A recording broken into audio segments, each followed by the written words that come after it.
And there, look at that one. How can I improve my practice so as to help my pupils to philosophize?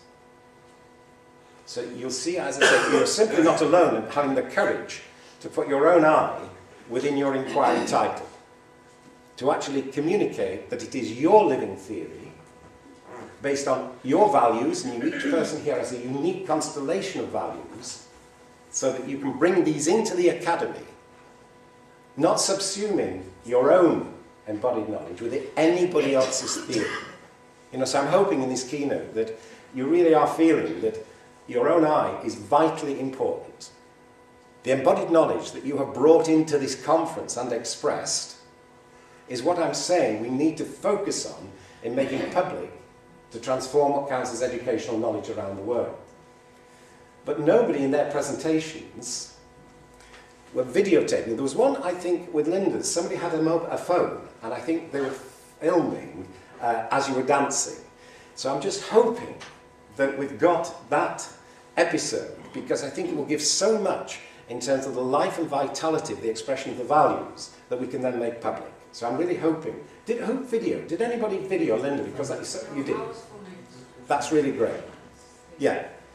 So at some point, I'm hoping we can actually get that on the web, probably through YouTube, and we can, just look at what we experienced yesterday to enhance the meanings of the energy and the values, which Linda could in no way just get in a written paper.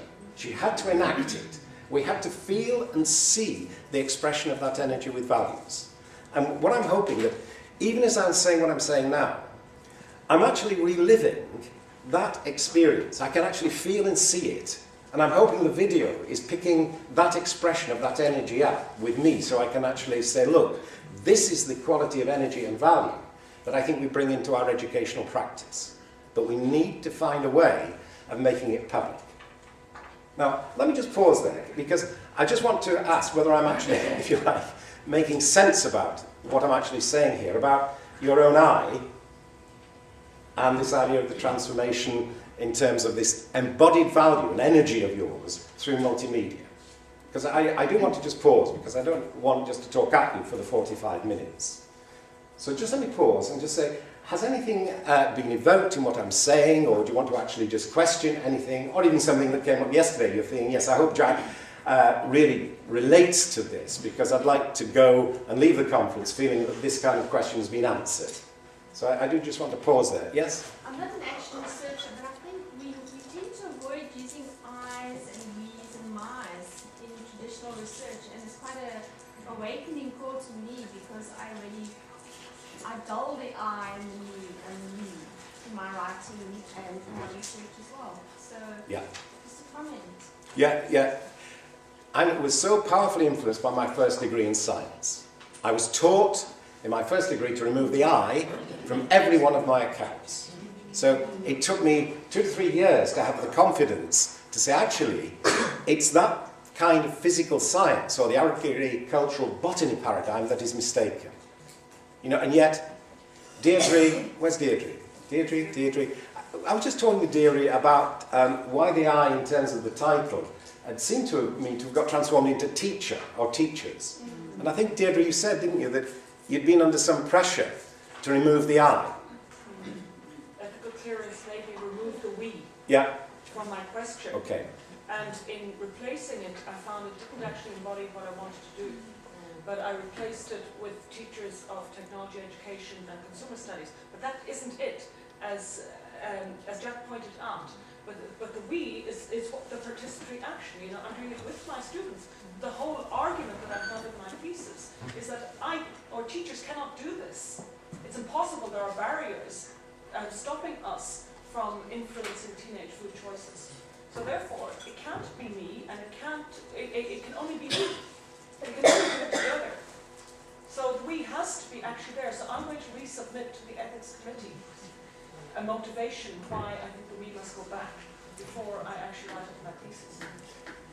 And you see, Deirdre's point is so vital in terms of what I'm advocating, because I think everybody in this room is under enormous cultural pressure. It's got a historical and economic base, but a real tremendous cultural pressure to remove the I, the we and the me, from our inquiries.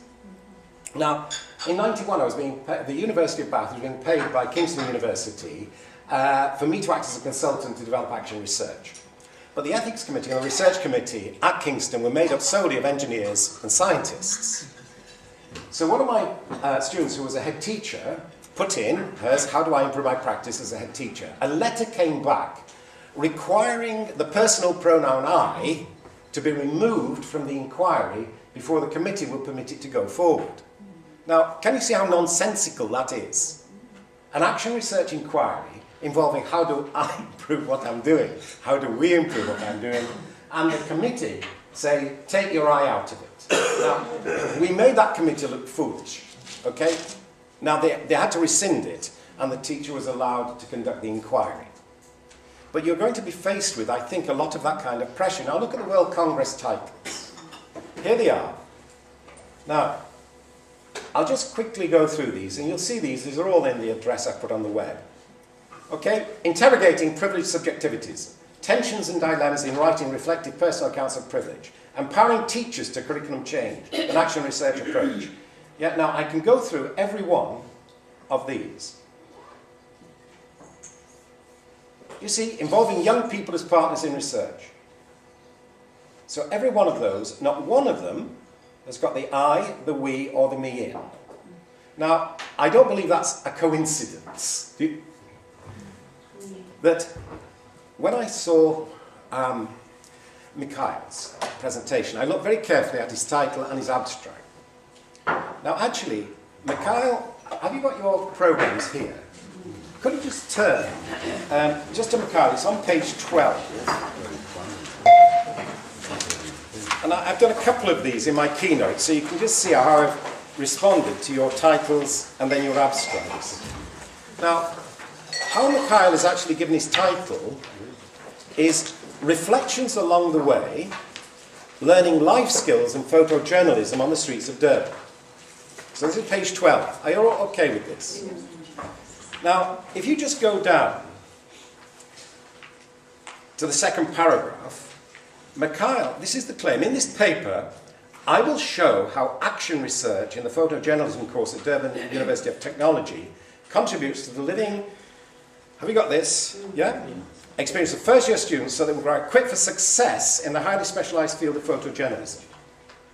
Now, if you just keep looking at that and just see if you can form a question which keeps Mikhail's I in the question, doesn't eliminate it.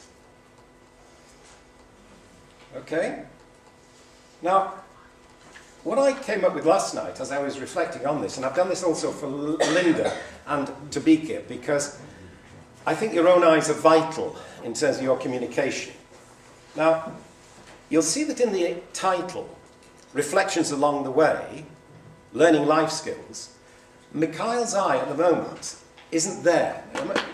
Yet, Mikhail was absolutely vital for his presentation. I don't believe anybody in this room could have actually helped the students to produce what Mikhail produced actually in that really creative and original development of the portfolios. So, what I've just suggested is that where Mikhail has said, in this paper, I will show how action research, okay, so the subject there becomes the action research. Am I making sense here, and not Mikhail? Yes. Now, if you then go to this, how do I enhance my contribution,